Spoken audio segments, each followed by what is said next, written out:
तीसरा दिन 22 दिसंबर तक चलेगा शीतकालीन सत्र। तो संसद के सत्र में कुल 15 बैठकें होंगी और संसद के सत्र में आज कई अहम बिल भी पास होंगे। ये बड़ी खबर, बड़ी जानकारी आपको बता रही। जहां संसद के शीतकालीन सत्र का आज तीसरा दिन है, ये बड़ी खबर, बड़ी जानकारी।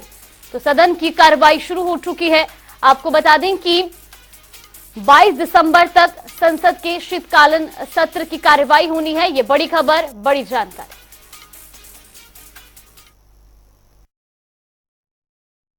अत्यंत आभारी माननीय मंत्री जी ने विस्तृत में उत्तर दिया, मैं उन्हें धन्यवाद देता हूं।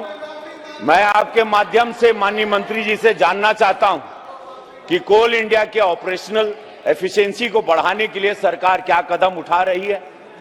मैं माननीय मंत्री जी से यह भी जानना चाहता हूं अध्यक्ष महोदय कि कोल इंडिया के बेहतर डिजिटाइजेशन के लिए सरकार द्वारा क्या कदम उठाए जा रहे हैं।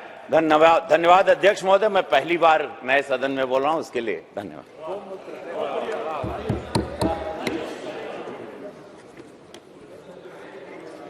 सर, ओवरऑल कोल प्रोडक्शन के बारे में प्रश्न पूछा गया है। सर, मेन क्वेश्चन है कोल प्रोडक्शन के ऊपर डिजिटाइजेशन और जो नया टेक्नोलॉजी कोल प्रोडक्शन में और ओवरऑल जो कोल इंडिया में और जो हमारा सब्सिडरी है उसमें डिजिटलाइजेशन के लिए बहुत बड़ी मात्रा में काम चल रहा है सर।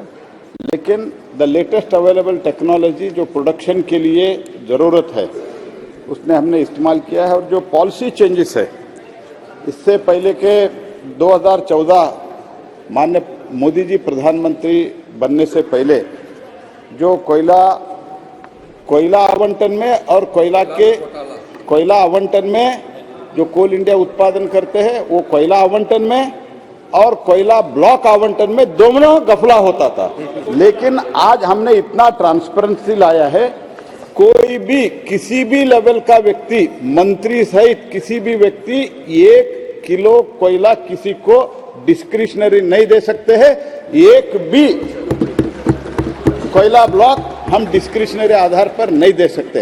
इतना ट्रांसपेरेंट सिस्टम हमने लाया है और इसके कारण देश में कोयला का उत्पादन भी बढ़ा है।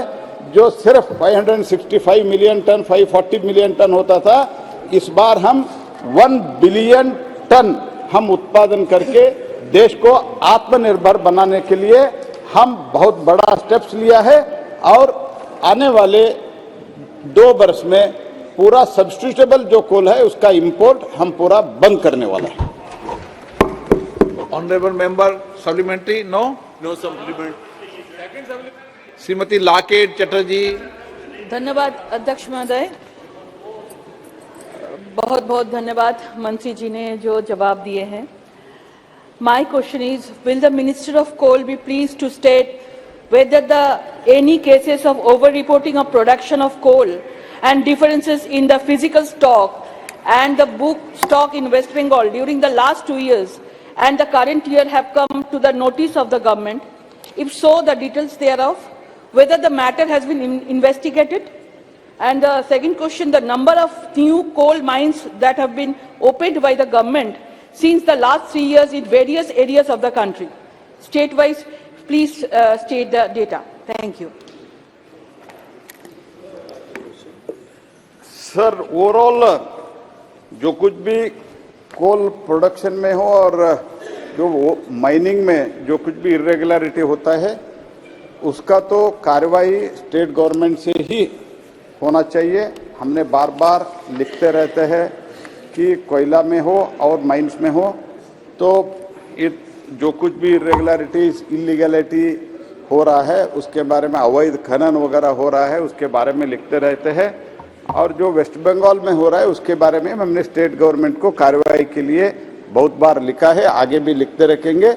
और इसमें जो कोयला नया जो हम कोल ब्लॉक्स के बारे में हम अभी तक कमर्शियल कोल माइनिंग में 91 कोल ब्लॉक्स ऑक्शन किया है। उसमें तो एक्चुअली ये रिलेटेड क्वेश्चन नहीं है, उसमें तो कुछ प्रोडक्शन शुरू किया है। इस बार कमर्शियल कोल माइन से ही हमारा 15 मिलियन टन उत्पादन हो जाएगा। ये रिकॉर्ड है, पहली बार कमर्शियल कोल माइनिंग में हमने प्रोडक्शन शुरू किया है। श्री रमेश माझी जी। Thank you, Speaker sir. The state government of Odisha has been demanding that the rate of royalty on coal should be enhanced from 14% to 20% on the sale value. The rate of royalty on coal has not been revised even after lapse of more than 9 years. Will the government consider enhancement of royalty on coal? Thank you, sir. Concerned, royalty should be the whatever the royalty rate of the royalty, that has to be every 3 years, not before every 3 years. It doesn't mean that every 3 years हमको revise करना ही ऐसे नहीं है. But the question is, in recent years, after Honorable Prime Minister gave a direction for the auction, after that the auction regime शुरू होने के बाद जो अभी प्रीमियम है वो प्रीमियम भी राज्यों को मिल रहा है, उसके साथ डीएमएफ वो भी मिल रहा है। कुल मिला के हमको एनमेट में भी कोल से हम पैसा ले रहे हैं। कुल मिला के राज्यों को प्रीमियम भी मिल रहा है, प्रीमियम के साथ साथ रॉयल्टी के साथ प्रीमियम भी मिल रहा है और it is on ad valorem basis. Means अगर आज को जो प्राइस है उसके ऊपर एडोलोरम के बेसिस पर रॉयल्टी और प्रीमियम दोनों चार्ज होता है। इसीलिए गत 3-4 वर्ष में, कम से कम गत 3-4 वर्ष से जो प्रीमियम के साथ हमने ऑक्शन शुरू किया और 15 से कैप्टिव माइन में जो हमने ऑक्शन शुरुआत की है उसमें तो प्रीमियम भी मिल रहा है, रॉयल्टी भी मिल रहा है। इसलिए हम अभी तो विचाराधीन में नहीं है, जब विचाराधीन हमारे कंसिडरेशन में आता है हम सोच के विचार करके बताएं। Question number 42 Shri Sunil Kumar Pintu. प्रश्न संख्या 42। माननीय मंत्री जी, माननीय सदस्य,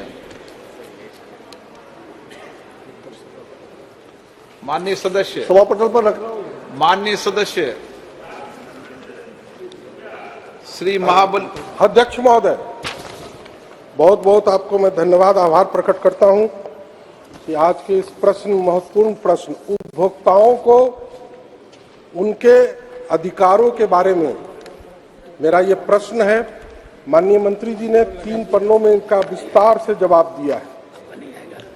अध्यक्ष महोदय, मैं आपके माध्यम से सरकार से ये जानना चाहता हूं कि उपभोक्ता संरक्षण अधिनियम 2019 की धारा 38/7 में निर्धारित है कि प्रत्येक शिकायत का यथासंभव शीघ्र निपटान कर दिया जाएगा, परंतु आज राज्यों में कंज्यूमर कोर्ट में जितने केस लंबित है, या तो कंज्यूमर कोर्ट में मेंबर नहीं है तो कहीं चेयरमैन नहीं है, और अगर है भी तो इतनी तारीखें पड़ रही है कि उपभोक्ता कंज्यूमर कोर्ट के चक्कर लगाते लगाते थक जा रहा है